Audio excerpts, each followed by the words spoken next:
merah yang merah. Nah itu. Sip. Ayo sis. Selamat sore sobat-sobat damai, selamat datang kembali di kelas Religious Studies. Pada sore hari ini kita kehadiran pembicara Bapak Yusuf dan pemusik dan sekaligus host teman saya adalah Bapak Daus. Ya. Kang Daus dari Komuji Indonesia. Mau sebut bapak, sebut om, terserah lah. Kakek sekalian. Oh, kakek Daus. Baik, Bapak Ibu, saudara-saudari, teman-teman, sobat damai semua. Kita mengundang Bapak Yusuf yang akan bersama kita pada sore hari ini.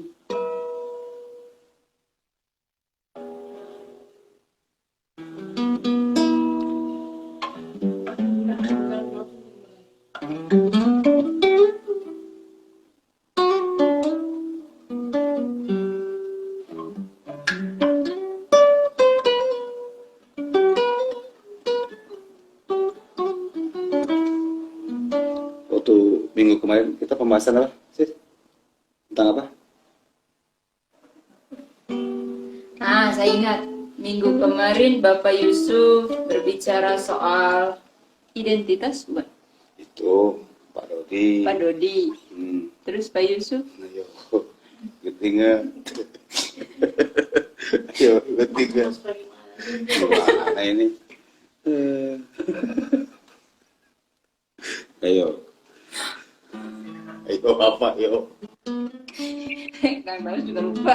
Makanya saya nanya jadi saya lupa. Assalamualaikum. Selamat sore Bapak Yusuf. Selamat siang menjelang sore. Selamat siang menjelang sore Bapak. Selamat datang di kelas kita pada sore ini. Iya, saya senang nih kita bisa gabung lagi sama Daus yang keren tuh. Iya, penyanyi sama musik kita. Aduh. Iya. Jangan bosan-bosan, Mas. Oh enggak lah, kita ngobrol aja, ngobrol sambil ngopi lah ya. Siap. Di sini belum bikin kopi. Yola tadi nggak bikin kopi. Kopinya nanti setelah kelas. Baik, Bapak. Ya, sebelum sekali ada offline gitu ya, kalau sudah mereda lah situasi COVID ini kita bisa offline ketemu. Iya. Betul. Kami menunggu kehadiran Bapak Yusuf di studio kami nanti di Jalan Ambon nomor 25. Ya. Soalnya kalau belum mereda COVID, saya aja tiap ke LSCJ harus mandi dulu. Sebelum masuk mandi dulu di luar, baru boleh masuk. Ya, hand sanitizer pakai mandi debu. Demi kesehatan dan keamanan, Pak. Betul. Memang harus. Jadi kalau nggak kita sendiri yang menjaga diri kita ya siapa lagi? Iya betul, Pak. Oke. Iya Pak Yusuf. Ya sudah terbiasa kita awali dengan sebuah lagu dari Kang Daus. Ya ini sudah sebelum masuk. Bid'ah yang dipelihara oleh Halaqah Damai sebelum kajian kita nyanyi dulu. Ini bid'ah yang dipelihara. Ya. Oh iya, Bapak Yusuf sebelum nyanyi ternyata ada seseorang yang mau melihat Bapak Yusuf. Siapakah beliau? Kita saksikan. Silakan. Woi. Assalamualaikum, Suster Jera. Waalaikumsalam, Pak. Sehat? Aduh, Alhamdulillah. Apa kabar, Sus? Ya, kapan Pak Yusuf kita berdua di panel yang sama? Iya, ini dia. Ini waktu ini. Saya juga barusan ngobrol sama Zia, sama Pak Rifki barusan di kantor saya. Oh, gitu. Ya, kita barusan Zia sama Pak Rifki lagi ngumpul di sini. Kita Pak Yusuf, sama Pak terima kasih banyak Anda mau isi Halaqah Damai dan live Instagram kami ya. Iya, saya juga senang nih. Ini hitung-hitung kita silaturahmi, Suster. Jadi kita harus ketemu. Terima kasih banyak, Pak. Ya, silakan. Ya. Dan saya masih tunggu Pak Yusuf datang ke sini dengan keluarga. Ke RSCJ. Insya Allah. Iya. Kalau siap. Ya, Pak. Terima kasih. Terima kasih. Ya. Kang Daus dan Yola. Siap. Terima kasih. Pak Yusuf, itu dari tamunya. Itu Mas Yus, Mudir Am. Ya. Mudir Am di sini. ada mudir saya langsung hormat. Oke. Baik, silakan Kang Oke, Gaus. boleh saya nyanyi? Boleh. Nyanyi, nari semua sekaligus Siap. satu kali. Lagu apa ini, Gaus? Ini lagu apa ya? Lagu zaman saya sih, Mas Yus. Apa itu?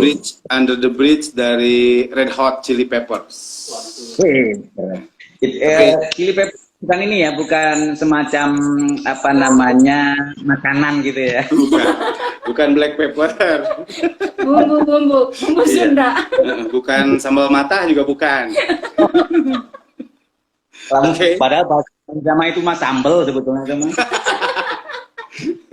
Siap, Mas. Oke, Cicile, mohon izin ya. Iya, Kang Gaus, silakan. Aduh, jadi nggak fokus ini.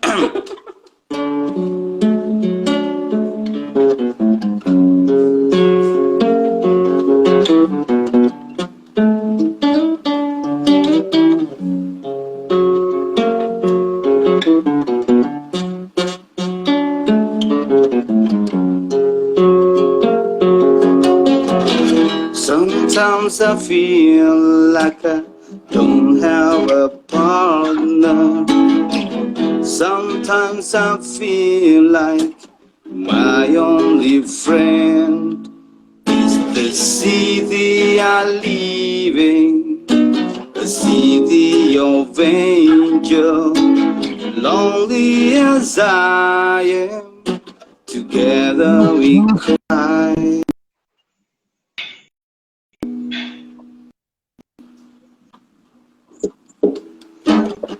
A trouble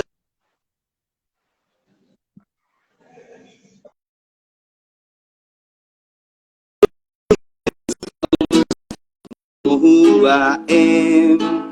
This is my good deed as he kisses the wind. Lonely as I am, together we cry.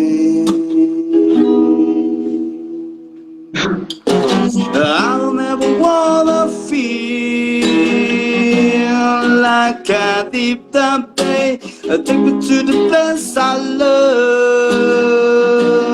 Take me all the way. I don't ever wanna feel like I did that day. Take me to the place I love. Take me all the way. Yeah.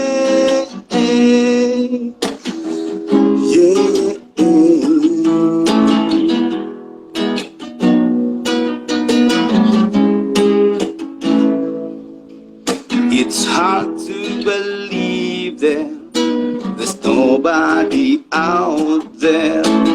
Hard to believe that I'm alone. It's not.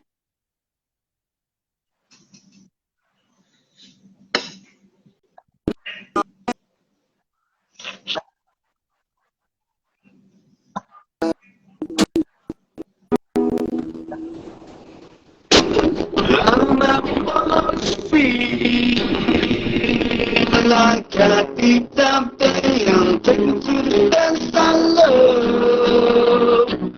Take me all the way, and I'll never wanna feel like I keep that thing, take me to the best I love. Take me all the way, yeah, yeah, yeah, yeah. No, I say, yeah, yeah. Love me, I say, yeah, yeah.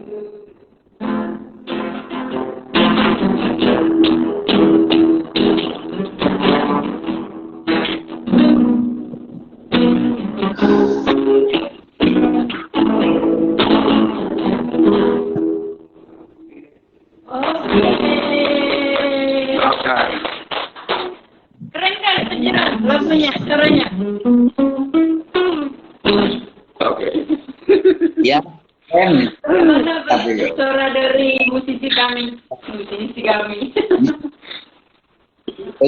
Saya juga bisa nyanyi, nanti suatu saat saya juga mau nyanyi tuh. Tahu tuh. Nanti kalau Mas Yos kalau offline ke RSCJ kita nyanyi bareng. Ya Pak, kami tunggu untuk nyanyi. Itu Jira main harmonika. Ya lah. Jadi jangan pidato saja, jangan ceramah. Mesti itu bisa nyanyi. Nanti kan tanggal 16 itu ada. Tanggal 16 itu ada Komuji itu ya. Ya. Ada Komuji. Dengan Mas nanti banyak talent Komuji yang mainnya nanti. Oke. Itu pakai Zoom ya?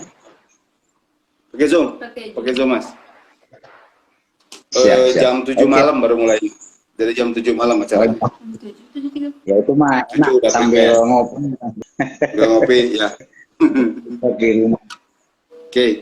Ya. Mas Yos, di kelas religius tadi sekarang kira-kira mau ngebahas apa nih Mas? Ya, saya akan membahas tentang kondisi aktual kita ya, tapi dalam perspektif religi. Setuju. Tentunya. Artinya benar-benar lagi pas sekarang aktualnya. Ya. Betul, tema-tema besar yang terkait dengan, terutama misi Halakodam ini kan persoalan perdamaian, jadi misi perdamaian ini harus yang terus-terusan disuarakan oleh siapapun gitu. Ya, silakan Suster Yola, Anda bisa mulai deh. Mungkin langsung saja ke Pak Yusuf, karena tadi sudah kita buka, masuk ke tema. Ya. Oke, baik. Iya, bismillahirrahmanirrahim. Ya. Ya, oke. Ya, bismillahirrahmanirrahim. Assalamualaikum warahmatullahi wabarakatuh. Waalaikumsalam. Saudara-saudara sekalian, dimanapun Anda berada ya, meskipun dalam suasana yang memang kita sulit untuk secara fisik bertemu, tapi tidak mengurangi rasa hikmat kita gitu ya, rasa persaudaraan juga, berbicara tentang bagaimana umat kita, umat manusia ke depan ini semakin menambah lebih baik lagi, terutama bangsa kita. Bagaimana menciptakan peradaban kita semakin menjadi peradaban yang banyak bermuatan nilai-nilai kemanusiaan. Oke, saya akan, sebetulnya ini bagian dari melanjutkan diskusi kemarin ya, dari awal saya bicara di Halakodam ini terkait dengan persoalan-persoalan yang menyangkut perdamaian di Republik kita ini. Jadi kalau kita bicara damai, bicara perdamaian, tidak bisa lepas dari persoalan paradoksnya, yaitu bicara kekerasan. Jadi ada terminologi damai itu tentu ada lawannya, yaitu kekerasan atau kemarahan gitu ya. Nah, saya tidak akan membahas secara detail tentang teori-teori kekerasan dari berbagai perspektif ya. Tapi saya akan melihat realitasnya, kemudian saya coba untuk bagaimana perspektif perdamaian dan kekerasan ini menjadi kajian kita dalam setiap perjumpaan di momen-momen yang memang rutin kita lakukan ya di Halakodam ini.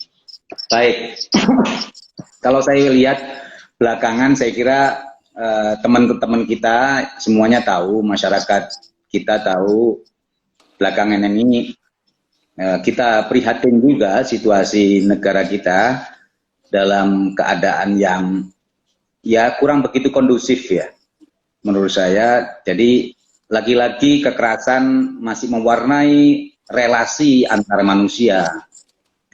Apapun alasannya, bahwa kekerasan menurut saya tidak bisa ditolerir dalam kehidupan kita bernegara, berbangsa, dan menurut saya apalagi kalau kita bicara tentang peradaban ke depan gitu ya. Jadi saya yakin bahwa yang namanya kekerasan itu muncul, ini filosofinya kira-kira gitu ya.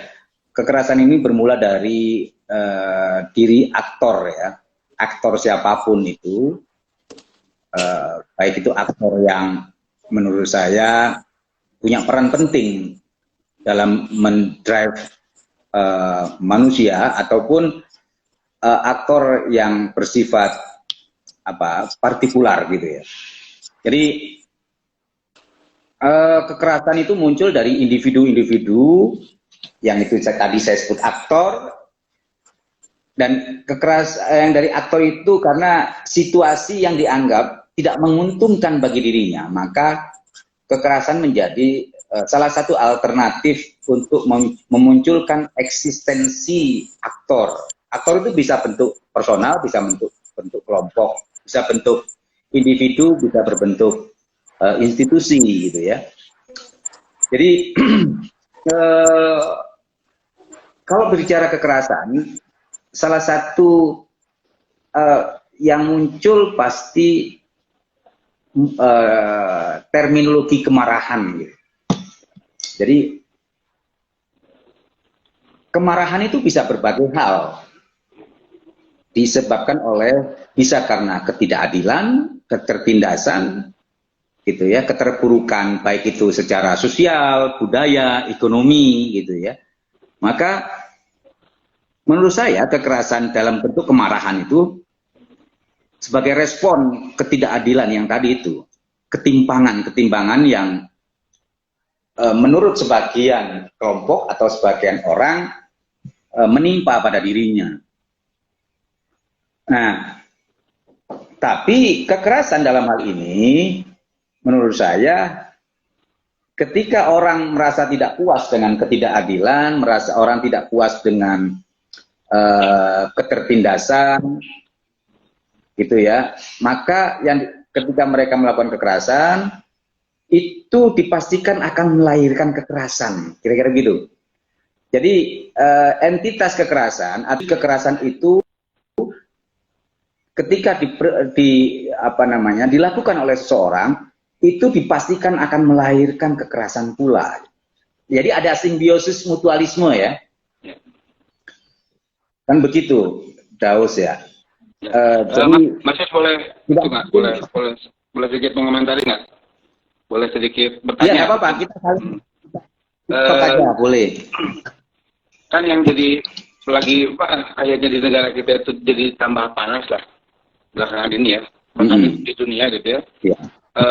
Ini ada hubungannya nggak dengan ketidakpuasan masyarakat kepada konstruksi pemerintah itu sendiri? Iya.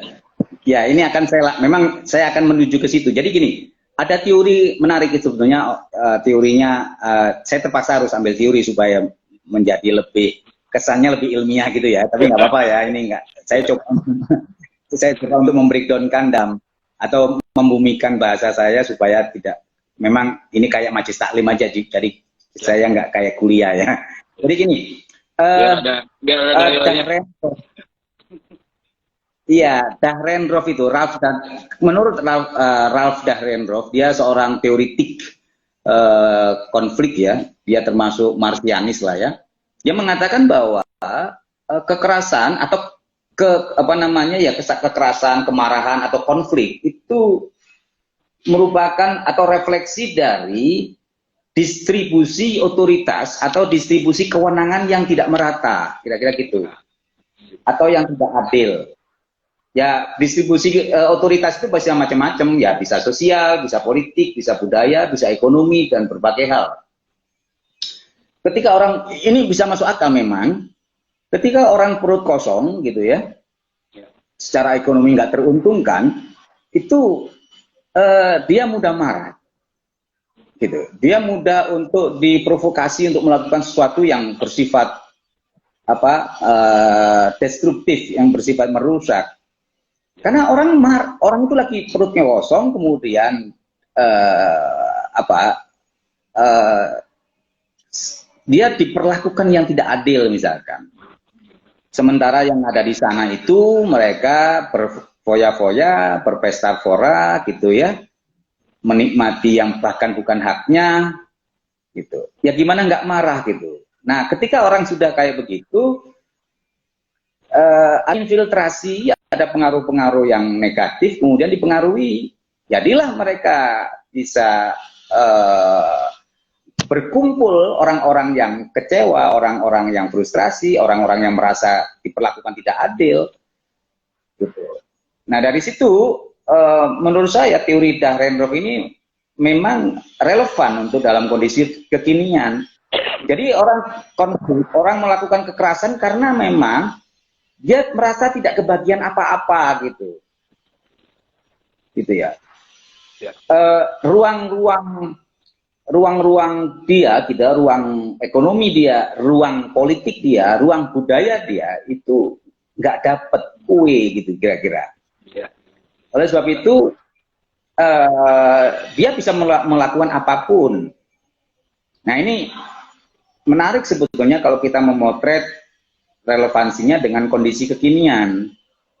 Ambil contoh gini, bomberman suicide gitu ya, atau pelaku bom bunuh diri dimanapun itu, kalau kita lihat backgroundnya, latar belakang dia ya, tidak menguntungkan memang. Secara ekonomi itu misalkan rata-rata mereka kelas menengah ke bawah, kalangan grassroots, ya, dan jobless gitu ya, pengangguran, secara apa namanya, ekonomi, secara sosial dia tidak teruntungkan, dan pendidikannya relatif rendah, SLTA. Ini kalau Anda misalkan lacak ya, pemain-pemain bom bunuh diri itu rata-rata nggak ada itu pemain bom bunuh diri itu yang dari konglomerat gitu, nggak ada. Ya, terutama saya belum menemukan. Terutama eksekutornya ya, eksekutornya gitu ya. Iya. Mungkin kalau behind the scene-nya mah belum, behind the scene-nya belum tahu kita ya. Nah itu dia. Maksud saya nggak mungkin pelaku-pelaku bom bunuh diri, pelaku-pelaku yang di depan itu, yang melakukan kekerasan itu biasanya orang-orang yang memang kurang beruntung nasibnya, baik itu sosial, budaya, ekonomi, dan seterusnya. Nah itu yang maksud saya bahwa otoritas atau distribusi otoritas, kata Dahrendorf, atau distribusi kewenangan yang tidak merata. Orang itu akan banyak melakukan kekerasan atau banyak melakukan perlawanan atau konflik ketika memang dia nggak menemukan sesuatu yang dirasakan adil gitu ya. Saya tidak membela siapapun dalam konteks keindonesiaan gitu ya. Tapi saya melihat dari sisi akademisi ya, dari aspek dari profesi saya sebagai seorang akademisi, saya katakan bahwa kekerasan itu akan muncul ketika memang atau konflik itu akan semakin akan semakin besar ketika distribusi atau pemerataan kewenangan, pemerataan otoritas tertentu itu yang tidak adil gitu. Ya. Iya, misalkan iya, orang yang ini simpel aja, yang klise ya kalau kita lihat, misalkan pencuri sendal, pencuri ayam yang memang hanya untuk makan, itu dihukum sekian tahun, sekian bulan, bahkan sekian tahun mungkin. Tapi para koruptor kayak begitu yang miliaran bahkan hampir triliunan itu hanya berapa tahun gitu. Itu kan kesannya tidak adil. Nah, dan jangan dikira bahwa publik tidak bisa paham dengan kondisi kekinian. Nah, maksud saya bahwa kalau ingin memperkecil kekerasan, memang saya secara antropologis ya, secara manusiawi, saya tidak mengatakan kekerasan itu akan hilang 100% dari muka bumi ini. Saya tidak bisa mengatakan.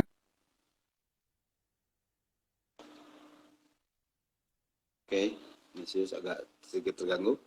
Ya Sobat Damai, penjelasan singkat dari Masius tadi di sesi awal, ini berawal dari ketimpangan, ketidakmerataan distribusi wewenang, yang akhirnya juga ketidakmerataan secara kekayaan. Mas, oke, lanjut. Oke, lanjut Mas. Iya. Lanjut Mas. Nyambung ya. Oke. Iya, kalau misalkan orang tidak dapat apa-apa gitu, itu kan gampang disulut kemarahannya gitu. Nah, oleh sebab itu menurut saya kalau ingin sekali lagi saya katakan, saya ulangi lagi bahwa nggak mungkin kita akan menghilangkan kekerasan di muka bumi 100%, tapi paling tidak kehadiran agama, kehadiran budaya yang bisa memperkecil itu memang harus dilakukan oleh para oleh para pemukanya, oleh para pemimpin. Jadi kehadiran agama terutama itu harus memperkecil potensi kekerasan dalam diri manusia. Dan itu bisa sebetulnya. Dan itu banyak contohnya. Bukan menghilangkan 100%, tapi memperkecil. Itu sudah, menurut saya sudah luar biasa. Ya. Jadi, lagi-lagi sekali lagi, kalau ingin memperkecil, salah satunya adalah bagaimana kita memanusiakan manusia itu dengan keadilan sebetulnya. Makanya kenapa Al-Quran ya selalu berbicara berbuat adillah kalian dengan siapapun gitu loh. Ya. Termasuk Nabi Muhammad juga bilang bahwa Fatimah anaknya Nabi itu kalau dia mencuri dia akan potong tangannya, kata Nabi. Ya. Artinya itu contoh baik pada kita sebagai umat beragama, terutama umat Islam, bahwa keadilan itu penting. Gitu. Dan itu keadilan harus berlaku bagi siapapun. Kalau keadilan itu sudah berjalan menurut saya, insya Allah yang namanya krisis kemanusiaan akan berkurang, terutama terkait dengan kekerasan.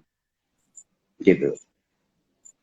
Saya sulit mengatakan bahwa perdamaian itu akan menjadi berkembang ketika keadilan itu tidak mewujud di antara kita. Siapapun lah sebetulnya ini. Gitu ya. Jadi itu prinsip-prinsip dasar ya, persoalan bagaimana mengatasi kekerasan untuk menuju pada perdamaian. Meskipun problem kita terlalu banyak, saya kira kita harus optimis untuk bisa melakukan perubahan dengan berbagai upaya, dan agama di situ harus hadir di situ. Agama harus hadir memberikan solusi yang terbaik bagaimana kekerasan harus diperkecil. Nah, ini saya rujuk lagi hadis Nabi misalkan.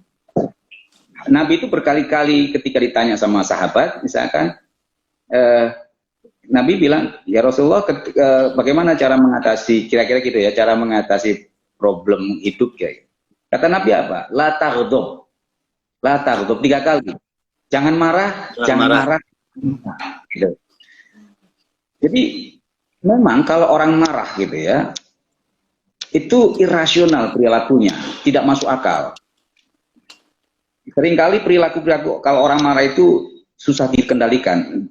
Dan ada hadis Nabi yang mengatakan bahwa ini ringkasnya saja ya, terjemahan bebas saya misalkan. Hadis Nabi yang mengatakan bahwa kemarahan itu bisa menurunkan derajat kemanusiaan. Gitu.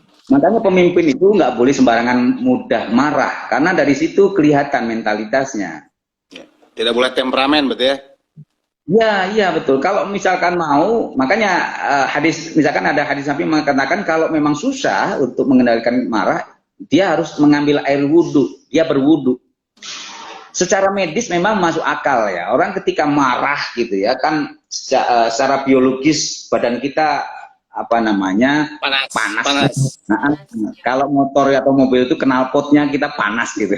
Overheat. Nah, overheat. Ya, jadi harus didinginkan. Gimana caranya? Kalau dalam Islam harus berwudu gitu, berwudu aja, gitu. Kan ada stratanya ya. Ketika marah kita disuruh duduk. Ketika duduk kita masih belum bisa mereda, kita disuruh wudu. Jadi ada beberapa solusi tentang bagaimana kita menurunkan semangat kemarahan kita atau spirit kemarahan kita. Tensi kemarahan kita ya. Orang kita turunkan. Ya manusiawi lah kalau orang harus melakukan orang itu bisa marah, tapi ya. Kemudian agama mengkanalisasi gitu, menyalurkan kemarahan itu ke arah yang lebih positif gitu. Ya. Dan sekali lagi saya katakan bahwa marah itu menurut saya bukan menjadi solusi, kekerasan itu bukan menjadi solusi yang terbaik, gitu ya. Yaitu yang tadi saya sebut bahwa kekerasan itu akan melahirkan kekerasan berikutnya. Betul. Dan itu akan dendam gitu ya. Misalkan orang yang teraniaya, orang yang teraniaya, ya hari ini mereka nggak bisa balas. Satu saat mereka ada kesempatan dia akan balas. Jadi kan nggak selesai-selesai problem konflik di antara ini. Terus reproduksi terus jadinya. Betul, terus direproduksi, kemudian di framing dan seterusnya. Nah, itu ya menurut saya. Nah, ini saya harus mulai, kita coba mulai untuk menganalisis lebih luas ya. Media menurut saya harusnya juga berperan untuk bagaimana mendinginkan suasana. Ya, betul. Itu media. Setuju. Orang terprovokasi, orang menjadi ikut marah juga ketika media memblow up terlalu berlebihan. Iya. Peran media itu menjadi penting gitu. Jadi ya termasuk framing juga kadang-kadang media gitu oknum beberapa media sering melakukan itu ya. Iya itu apalagi kemudian blow up terus-terusan gitu ya. Ya memang kaitannya dengan rating oke lah, tapi kan apakah manusia itu harus selalu bicara rating gitu? Ya. Rating kan artinya bicara kapitalisasi. Lagi-lagi manusia dihitung dengan urusan fisikal gitu, fisik saja, materi saja. Padahal kan bukan begitu. Gitu. Menurut saya gini, jadi berbagai elemen dalam situasi hari ini di Indonesia terutama itu harus sudah mulai berpikir lagi bahwa bagaimana kita menciptakan suasana yang lebih baik lagi, munculkan spirit perdamaian gitu, apapun bentuknya dan siapapun harus menyuarakan itu, dan bukan solusi yang terbaik dengan kekerasan gitu. Seperti yang kemarin saya lakukan, kemarin saya sampaikan di forum yang sama ya minggu yang lalu, misalkan kalau itu terlalu terus-terusan menjadi habit nanti kita, jadi yang namanya kekerasan itu menjadi kebiasaan nanti, gitu. Dan itu menjadi sisi kalau Dewa Janus itu sisi buruk kita yang akan terus-terusan menjadi kebiasaan dalam kehidupan kita. Maka bagaimana caranya kita menurunkan tensi, kalau menurut tensi kekerasan dalam kehidupan kita. Nah, saya ada solusi di sini yang menurut saya selain bagaimana seluruh komponen atau elemen bangsa ini ikut menurunkan tensi kemarahannya. Pertama ya tadi harus berperilaku adil. Yang kedua harus ada edukasi ya, edukasi oleh figur. Ini penting. Edukasi atau pembelajaran di masyarakat kita oleh figur-figur tertentu yang dianggap memang sebagai sentral referensi, sebagai pusat rujukan umat misalkan. Di sini agamawan kayak gitu ya. Ya baik itu ulama, pendeta, pastor dan yang sejenis itu ya. Para agamawan, cendekiawan, akademisi gitu ya. Para pemimpin menurut saya harus memberikan edukasi yang baik. Karena mereka dilihat oleh masyarakat, oleh rakyat, oleh umat sebagai figur. Gitu. Figur siapapun lah. Karena pasti akan ditiru oleh jamaahnya, oleh umatnya, oleh rakyatnya gitu. Itu figur. Yang kedua, yang berikutnya maksud saya, selain edukasi, habitus ya, pembiasaan. Gitu. Habitus pembiasaan.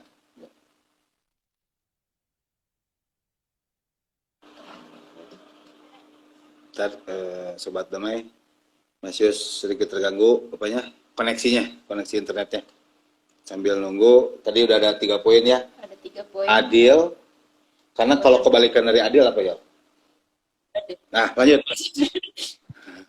Halo? Agak putus-putus Mas. Agak terputus tadi. Halo? Boleh diulang lagi poin ketiga, habitus. Setelah habitus gimana?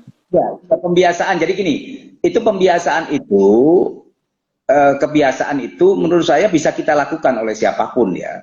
Itu dimulai dari keluarga kita yang terkecil di rumah saja. Kalau kita berusaha untuk bersikap adil di rumah dengan anak kita, dengan istri kita, dengan suami kita, dengan bapak kita dan seterusnya.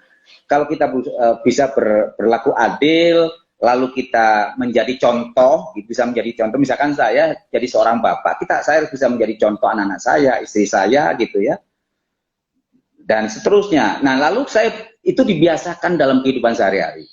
Nah, kalau itu dilakukan oleh semua orang dengan contoh-contoh yang terkecil di keluarganya, saya kira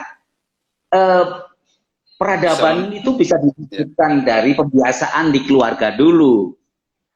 Kan begitu ya, Suster Yola ya? Jauh ya. Jadi gimana kita bisa menjadi seorang figur yang baik ketika kita juga tidak bisa memberikan contoh pada keluarga kita sendiri gitu loh. Ya, tidak bisa menjadi model lah ya. Betul, jadi role model. Saya kan nggak mungkin akan akan menasihati orang ketika memang keluar menasihati orang yang lagi mau divorce misalkan, mau cerai. Ketika memang saya ngatur keluarga juga nggak bisa, misalkan begitu. Orang akan berpikir kan, gimana kira-kira gimana Anda bisa memberikan nasihat diri Anda dengan keluarga Anda juga nggak begitu bagus, nggak begitu beruntung, kira-kira begitu ya. Jadi itu simpel kok sebetulnya perilaku seperti itu. Maka ya harus dibiasakan kita berlaku adil, terus kemudian menjadi figur yang terbaik, memberikan edukasi pada orang yang terdekat.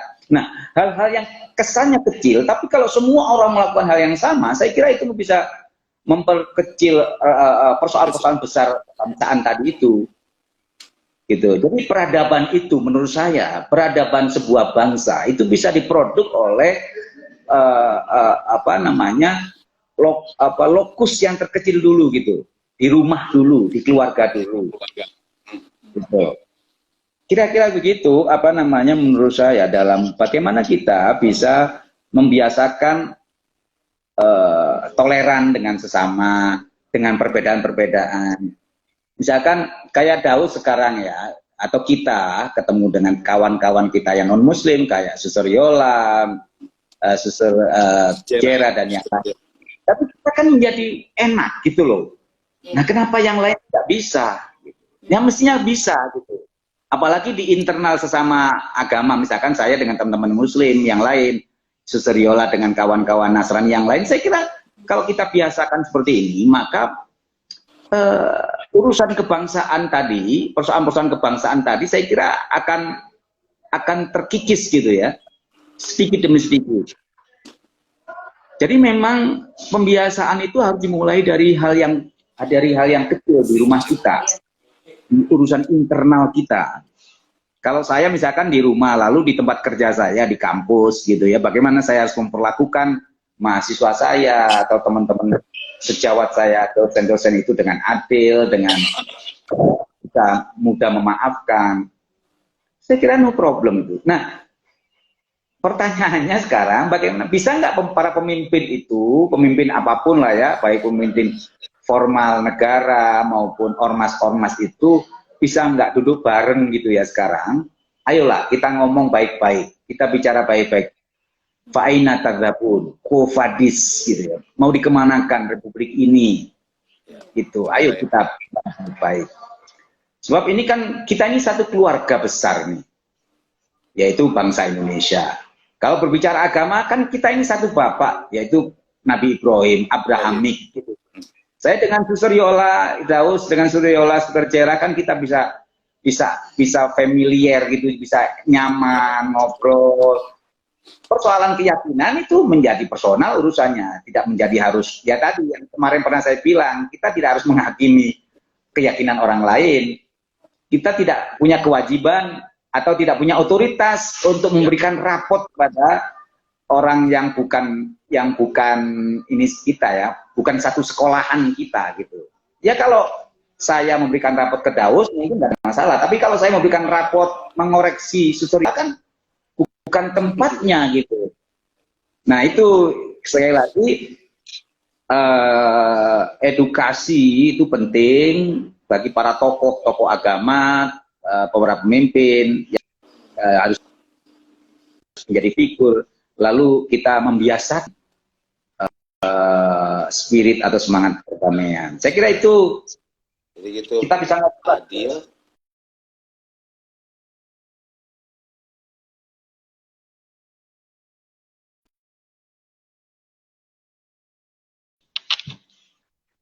Kezaliman itu kita pertama mulai dari hal yang terkecil dulu, Ya, terkecil, ya. di keluarga, Dan kalau bisa kita berusaha sekuat tenaga sebelum menghakimi orang lain, kita harus menjadi contoh dulu. Menjadi contoh, kita harus berarti Bercermin menjadi dulu. model. Ya, betul. Model lah kita. Lanjut Mas Yus, tadi agak keputus.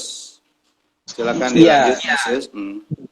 Baik, jadi sekali lagi saya tuh oke. Halo, suara saya Ya. udah- Iya. Oke, iya, oke. Dengar Pak. Udah bisa? Udah, tinggal lanjut. Jadi gini, double suara saya ya. Enggak. Jelas Pak, jelas. Jelas. Oh, jelas, kedengaran dari sini double suara saya. Menggema. Baik, nggak apa-apa ini lagi-lagi. Saya sih pinginnya begini, bahwa model dialog kayak begini ya, ini bisa dimunculkan di beberapa event, di beberapa kesempatan ya. Saya ingin halakodame ini diproduk di beberapa kesempatan atau di beberapa tempat gitu ya. Misalkan yang pernah saya usulkan ke teman-teman di halakodame kayak ya coba nanti di kalangan anak-anak SMA, terus kemudian kita bisa menularkan semangat seperti ini. Kalau bahasa kawan-kawan saya virus tagoyur ya, atau menularkan virus perubahan yang baik gitu ya. Menyebarkan Gitu, jadi- bakteri-bakteri menguntungkan. Betul, dengan proses yang belajar. Menyebarkan virus perdamaian. Bakteri-bakteri menguntungkan. Lactobacillus. Lanjut, Iya, Mas. virus perdamaian. Betul, jadi kalau paling tidak semangat halakoh damai kayak begini harus ditularkan ke semua semua Elemen. kesempatan atau semua lembaga dan Ya. ya. Kalangan. Saya kira itu yang bisa kita lakukan untuk hari ini. Menurut saya kalau kita nggak punya kesadaran kolektif untuk melakukan perubahan ke arah yang lebih baik, susah kita untuk move on gitu ya. Betul. Dan kalau semuanya dengan pendekatan violence, dengan pendekatan kekerasan, itu akan melahirkan kekerasan baru juga gitu. Dan artinya bukan solusi kekerasan itu. Ya. Gitu. Dan yang paling penting itu kita bisa menerima semua perbedaan apapun itu, karena kita nggak mungkin, ya laki-laki kita kan tidak punya otoritas untuk menghakimi siapapun hari ini. Iya kan? Kita nggak punya kewenangan untuk menghakimi si A ini tersesat, si B ini akan ke neraka, si B ini akan ke surga, gitu. Karena kita nggak pernah nggak pernah dapat mandat untuk menjadi hakim di muka bumi ini. Maka lakukanlah, betul, Nggak lakukan. punya SK-nya, kita nggak punya SK-nya. Betul, nggak pernah di SK-kan kita ini. Maka kita harus melakukan sesuatu yang lebih baik untuk nilai-nilai kemanusiaan yang universal. Gitu ya. Oke, kita bisa ngobrol aja, Daus. Ini kayaknya Iya. banyak pertanyaan. Ada banyak pertanyaan. Yalah, coba. Ada ini pertanyaan satu dari Wawan. Mungkin Kang Wawan dari itu kali. Kang Wawan dari Jakarta. Coba. Jadi dari Kang Wawan, pejabat kampus sekelas dekan dan purek, ekonomi aman dan pendidikan tinggi banyak yang ikut 212. Ini mengomentari. Terus selanjutnya, sementara santri-santri dengan ekonomi pas-pasan tidak terpapar terorisme. Apakah dengar Pak? Iya. Ya, jadi sebenarnya itu bukan teori mutlak ya menurut saya. Jadi Iya. itu bukan teori, itu sebagai asumsi So, aja. Asumsi dan juga agak simplifikasi juga itu. Ini Agak masih- simplifikasi. Ya, betul. Lanjut ini. Cuma maksud saya Lanjut, begini. coba lanjut. Iya, maksud saya gini bahwa orang yang menurut saya orang yang yang sulit untuk dapat peluang-peluang atau kue-kue tertentu, terutama di era pembangunan ini di Indonesia, itu mudah mereka melakukan sesuatu yang dianggap kekerasan gitu ya. Itu pemantik saja sih sebetulnya. Bukan berarti itu sebagai teori yang mutlak, yang absolut, bahwa orang kalau perut lapar kemudian selalu menjadi teroris, nggak begitu juga. Tapi itu salah satu bisa menjadi pemantik, kira gitu. Ya contoh aja yang saya sebut, para bomberman suicide ini kan memang kebetulan mereka tidak begitu beruntung nasib ekonominya. Itu rata-rata rumahnya ngontrak kayak gitu ya. Pendidikannya maksimal SMA, bahkan ada yang SMP gitu. Tidak teruntungkan lah maksud saya. Jadi kalau itu diberikan peluang yang hampir sama,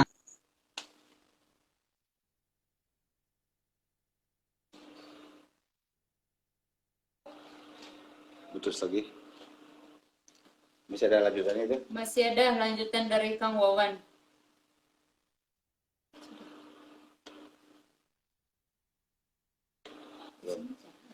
Itu kan agak telat. Mungkin. halo? Ya Mas Yus, tadi terputus. Ya. Ini memang jaringannya ini. Ya. Ada lagi? Ada lagi, masih lanjutan dari Kang Wawan. Ini mungkin Gimana? ke bawahnya. Tantangan kita adalah dialog intra-agama. Dengan teman-teman beda agama sudah cukup banyak perkembangan baik. Yang sulit adalah penerimaan terhadap kelompok dalam agama sendiri. Modal seberapa siap pada umumnya orang Islam bisa menerima Ahmadiyah. Pendekatan agama Abraham apakah masih relevan di tengah terlalu beragamnya masyarakat Indonesia?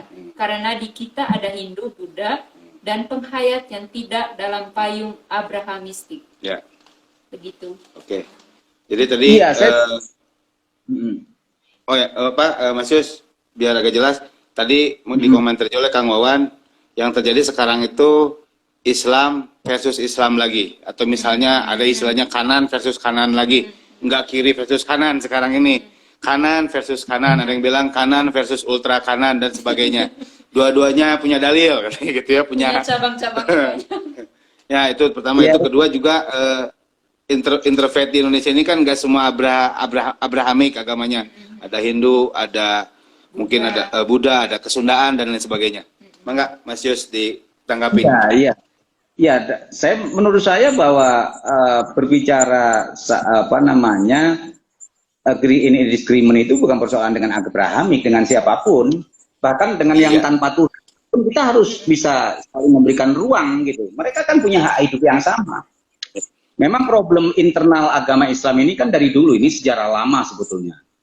Sebetulnya kalau dalam konteks dunia, misalkan Syiah sama Sunni sampai sekarang kan punya masalah tuh. Di Timur Tengah itu konflik Arab Spring itu kan konon katanya Sunni Syiah gitu. Ya. Jadi apalagi udah dibalut politik ya, udah dibalut oleh politik ya, politik kepentingan. Wah, tambah repot lagi. Iya. Lanjut, saya dari dulu nggak yakin persoalan teologi, persoalan siapa yang layak untuk menjadi nomor satu itu saja. Siapa yang layak menjadi penguasa di antara sesama Muslim? Siapa? Kan itu merebutkan tentang kehendak Tuhan alasannya. Mana yang lebih dekat dengan kehendak Tuhan? Jadi tafsiran-tafsiran atau interpretasi yang satu sama lain yang berbeda itu kan sebenarnya sama-sama merebut kehendak Tuhan. Merebut tentang bagaimana kehendak Tuhan dan keselamatan menurut versi mereka masing-masing.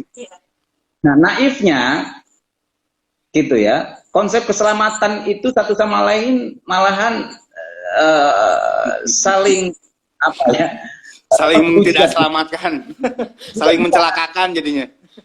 Itu terbalik, saling mencelakakan.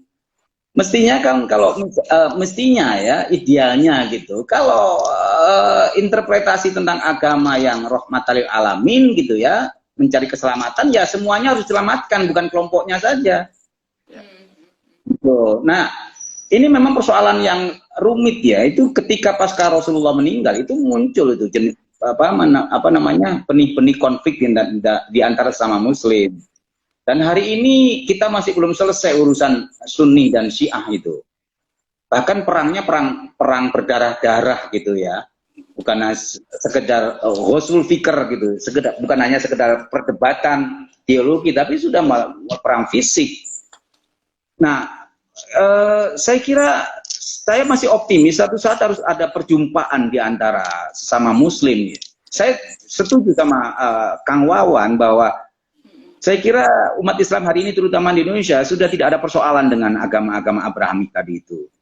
Agama Nasrani ataupun mungkin Yahudi ya, tapi Yahudi di Indonesia masih belum populer, tapi oke lah dengan teman-teman Nasrani kita no problem lah. Justru persoalannya di internal kita seringkali yang tadi itu konsep keselamatan malahan bukan konsep keselamatan yang muncul. Gitu. Konsep penistaan yang muncul di antara satu dengan yang lain. Nah, ini yang harus duduk bersama lagi-lagi. Gitu ya.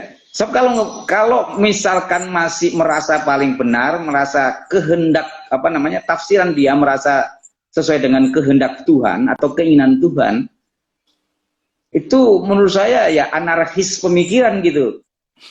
Betul. Setuju. Ya anarko pemikiran menurut saya. Jadi orang lain tahu dirinya merasa paling benar. Kalau seperti itu nggak ada perjumpaan seperti itu, menurut saya. Nah, sekali lagi rumusan saya harus banyak dialog menurut saya. Sering kita harus ketemu gitu ya. Bahkan bila perlu kita harus bisa mendamaikan antara Sunni dan Syiah gitu. Indonesia mestinya menjadi poros perdamaian untuk mazhab besar dalam Islam itu. Keren Mas Yus. Berarti banyak-banyak perjumpaan ya Pak Yusuf. Itu masalah utama di internal Islam. Tapi masalah paling utama juga tadi saya sepakat dengan Mas Yus. Pembagian kue yang tidak merata itu juga membuat menjadi marah. Iya betul. Nah itu dia. Ini saya belajar. Betul, saya belajar dari pengalaman hidup saya dan memahami peristiwa-peristiwa politik awal Orde Baru sampai hari ini ya. Jadi rata-rata orang-orang yang marah itu biasanya nggak kebagian gitu. Ya. Apapun lah, kebagian peluang atau kebagian apa saja ya. Yaitu persoalan pembagian kue pembangunan dalam hal ini politik, sosial, budaya dan yang sejenis itu gitu ya. Jadi kalau orang sudah tidak diperlakukan tidak adil, apapun dia akan lakukan. Ya. Itu sudah menjadi teori sebetulnya. Itu ceritanya. Apalagi tadi ya kata Mas Yus ya, kalau orang udah pada kondisi marah, dia bakal melakukan hal-hal yang irasional. Iya, betul. Iya. Betul. Dia karena kebagiannya nggak rata, nggak dilakukan merasa tidak dilakukan adil, akhirnya dia marah dan melakukan tindakan-tindakan yang irasional. Dia kan mau memberontak, kenapa saya tidak mendapat yang adil? Itu juga jadi penyebab juga, salah satu penyebab yang umum lah gitu. Iya, itu hampir itu rumus dari teori, makanya jadi teori Dahrendorf itu kan begitu. Jadi itu hampir di belahan dunia manapun ya.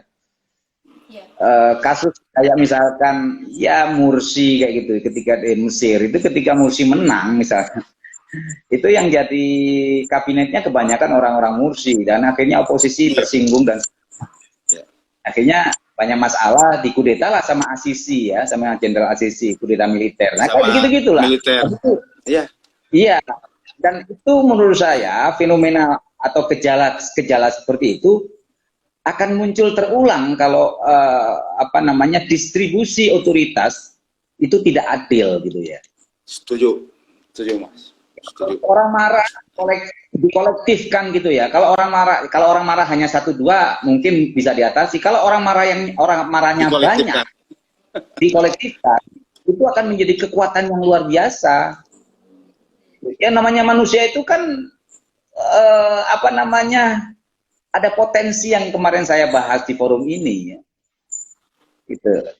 Jadi kadang-kadang orang marah itu apapun dia bisa lakukan dan akal sehat nggak akan berjalan di situ. Gitu. Apalagi doktrin agama yang kadang-kadang mereka lupakan, maka ketika marah malahan agama menjadi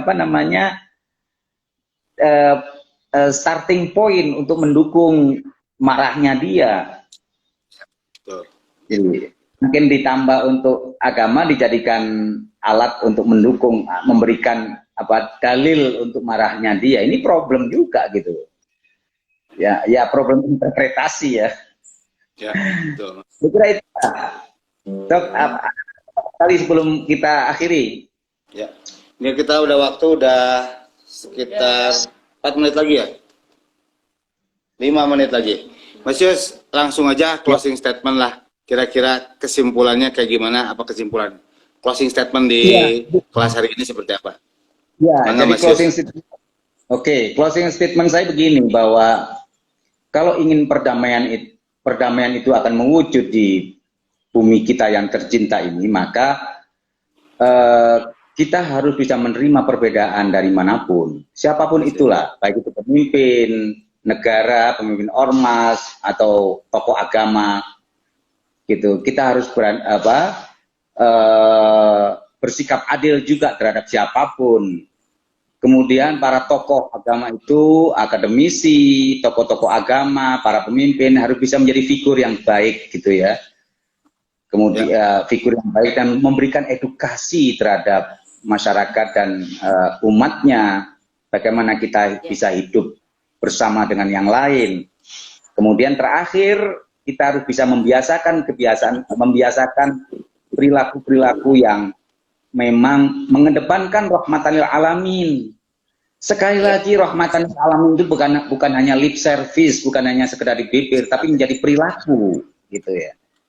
Saya kira itu yang bisa saya sampaikan dalam obrolan atau ngaji bersama ya di Halaqah Damai, dan saya senang kalau kemudian Halaqah memberikan menularkan pada yang lain, gitu.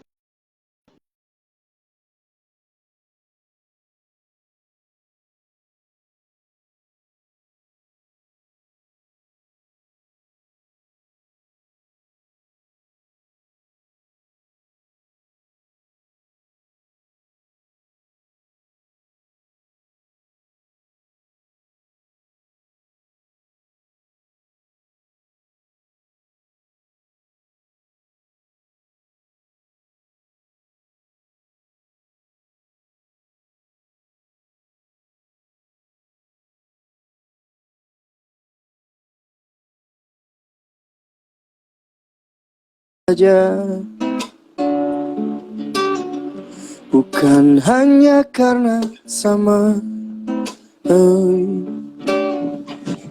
tapi justru karena beda.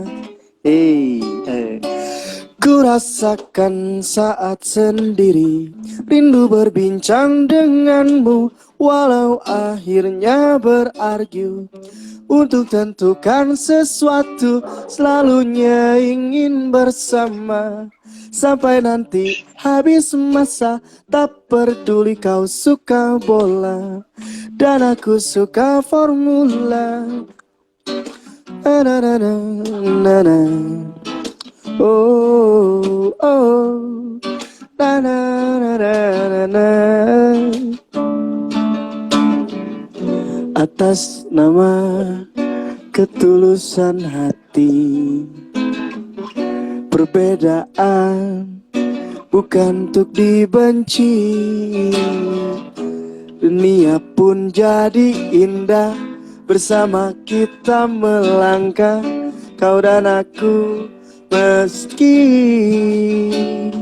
aku mau mengaji di sini, kamu mau mengaji di sana. Oh, ku rasakan saat sendiri, rindu berbincang denganmu, walau akhirnya berargu. Untuk tentukan sesuatu, selalunya ingin bersama. Sampai nanti habis masa, tak peduli kau suka bola dan aku suka formula. Tak peduli kau suka sinetron dan aku suka ditonton. Tak peduli kau suka drama dan aku suka kartun Amerika. Tak peduli kau suka tentara dan aku suka senam wanita.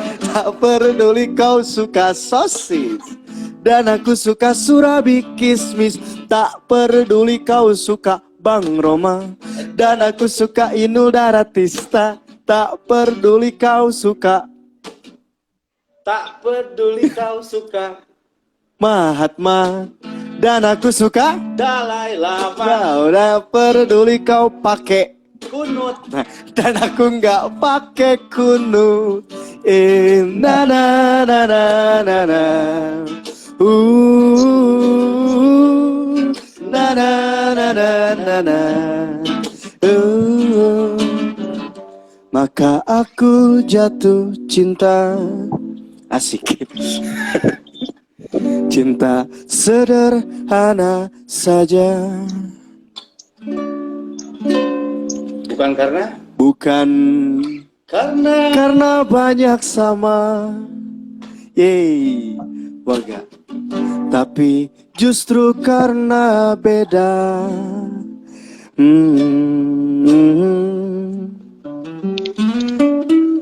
Cinta beda, by Panji Sakti.